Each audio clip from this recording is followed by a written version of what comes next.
Branching morphogenesis is the developmental process by which a single tubular structure will subdivide to form a complex interconnected network of tubes.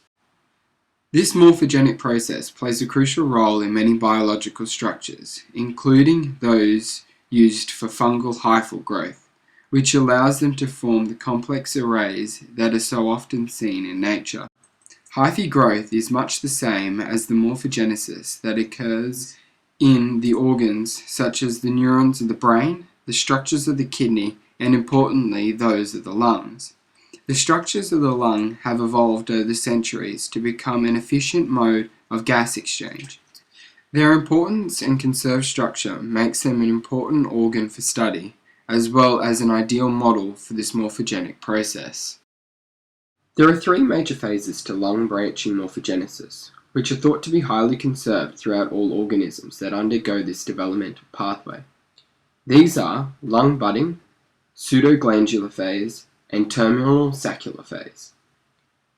Lung budding occurs around days 9.5 to 11.5 post-conception and involves the formation of a precursor bud that then eventually branches.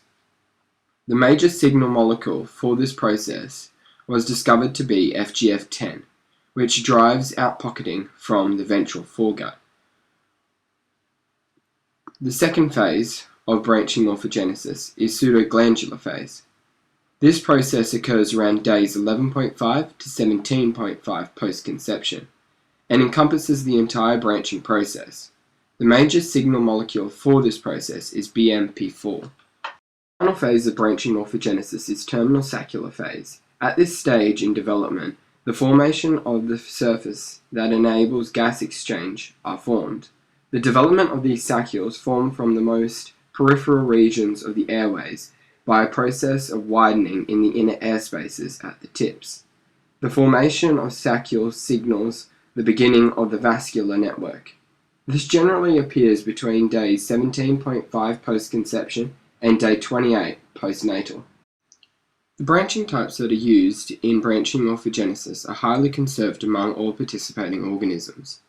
It was originally believed that this process was unregulated and stochastic, but recent research has shown that this process is highly regulated and that there are three major geometrical types of branching: domain branching, planar bifurcation, and orthogonal bifurcation. Domain branching is the initial form of branching development and forms the primary structure of the lung. The two other branching types form off this initial branch to form the intricate structure of the lung. Planar bifurcation is a secondary mode of branching development and forms off the domain branch. This form of branching is commonly found along the periphery of the lungs due to its flat two-dimensional structure and develops along the anterior-posterior axis.